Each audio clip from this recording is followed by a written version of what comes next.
Welcome to our introduction to circuitry. In this lesson, we're going to talk about some of the basics of circuitry to introduce you to our new unit.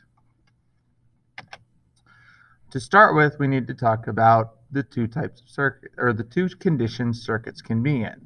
Circuits can be an open circuit, which means that our path between our voltage source, which we'll talk more about later, and our load, the path between them is not closed, it is open.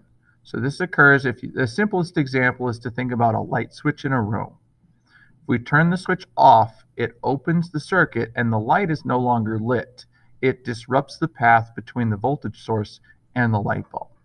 When we close that, we then have a closed circuit, and this is a complete path that allows the electrons to travel through the light bulb and light the light. When we talk about electricity, we have to talk about the flow of charge. So the flow of charge is when there is a potential difference. Okay? So when we look at, and again, it's easiest to think about a battery. So the electrical conductor, which is the battery, has a different electronic potential at each end. That means there is a different amount of electrons at one pole in the battery versus the other. The poles are usually designated by positive and negative. Since electrons are negatively charged, you can probably tell which pole of the battery the electrons are hanging out at. And the charge will continue to flow. So if we connect one pole of the battery to the other, the positive to the negative, likely through some sort of resistance or a load, it will continue to flow until the battery has equalized. That means that there's the same amount of electrons at the positive pole as there is at the negative pole. We'd usually consider this condition having a dead battery. Here's another way to think about it. So when we have more electrons, think of this as the negative side of a battery. And we have a lot more electrons here. And they're going to want to flow and equalize to where these two water levels would actually be equal. Okay? And this is that whole concept of potential energy. By having more material in an area, it wants to be equal. It wants to go fill in and make sure everything is balanced. It's the normal balance of nature. When we have a dead battery, one of the things we can do is recharge it. So this diagram is kind of showing you the charge concept. So we have more potential energy, more electrons here than we do here. And when we charge a battery, we take the electrons from the positive side and we pump them back over to the negative side. So our battery is ready to be used again. A term you're going to hear a lot in this unit is polarity. And that's dealing with the positive and negative side of terminals. Now, there are items like a battery that have a positive and a negative side. There are many other components like LEDs and various other things that if you don't put them in the correct way, positive towards positive, negative towards negative, you're not going to have things work out correctly. So it is something to pay attention to, and just so that you're aware, there are non-polar ones that we use that can go in either direction. Those are going to be like your resistors and your wires, where it doesn't matter which direction they go. And when we talk about polarity, you have to understand that there are two kind of concepts when we think about it. So we have this conventional flow idea, and that is that that some people believe the electricity flows out the positive side and back in the negative side. And this theory is an older theory. It was before we could really have powerful microscopes and all that to observe what was going on. The more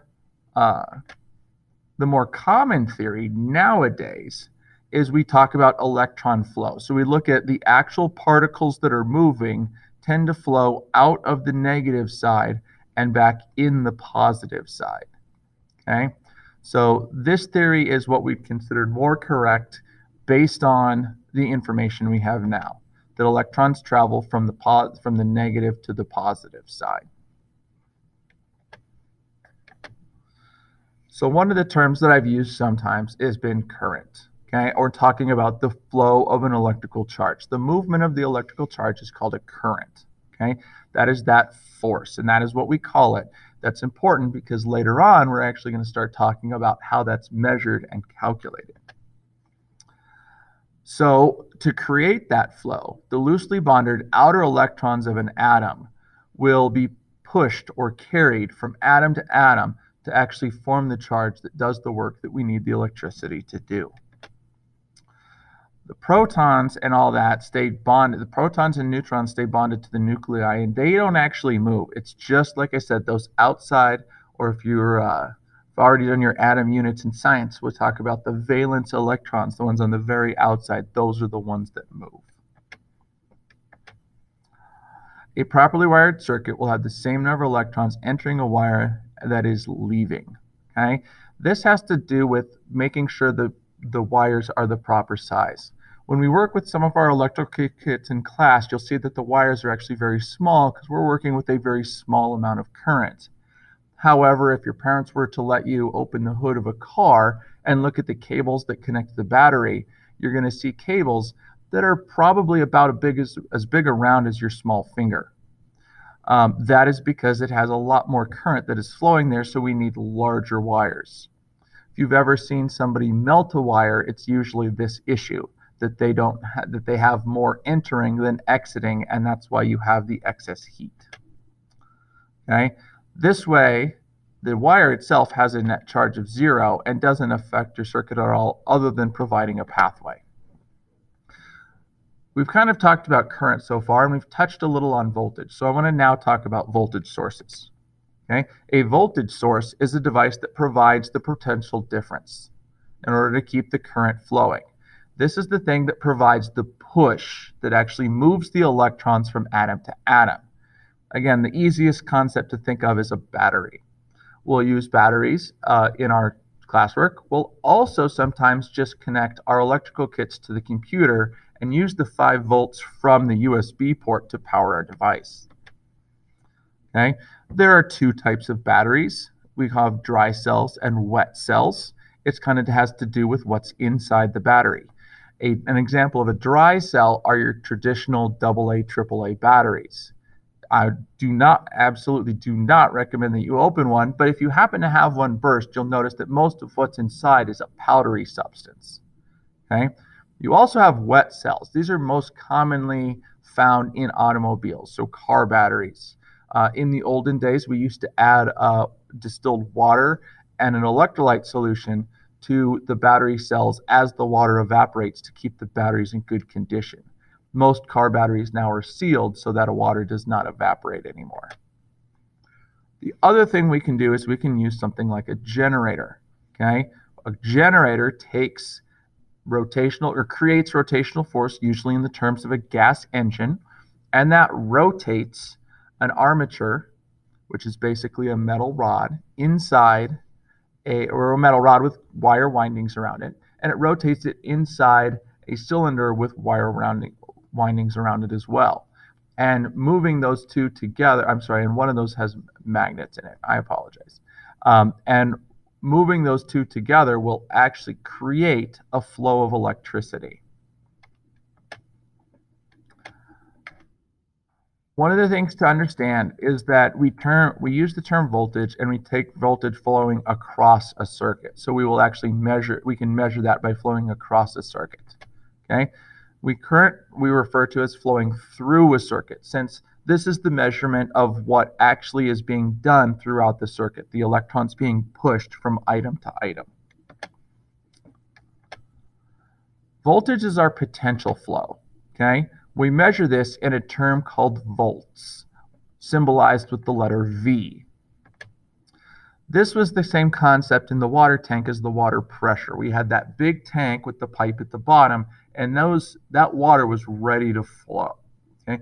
Voltage is the same thing. It is the potential for moving electrons or water in our analogy. When we talk about current is measuring how much water is flowing. Okay? It is measured in a unit called amperes, or amps for short. And oftentimes, just as a quick note, Oftentimes we will be working in amps that are less than 1. So we'll either be dealing with them in decimal form, or just so that you're aware, electricity is all done with the metric system. So if we had a large number of volts, we might have kilovolts. Just in the same way, if you had a large number of grams, you would have kilograms. And amperes, since they're measured in small units, a lot of times we are measuring things in milliamps. Just like to measure small things, you would use millimeters. And this again is that in our water analogy, this is the amount of water that's flowing. And that ends our presentation. I hope this gives you a basic of the two main forces that do work in electrical circuits. In future presentations, we'll talk about the one force that works against it, which is called resistance.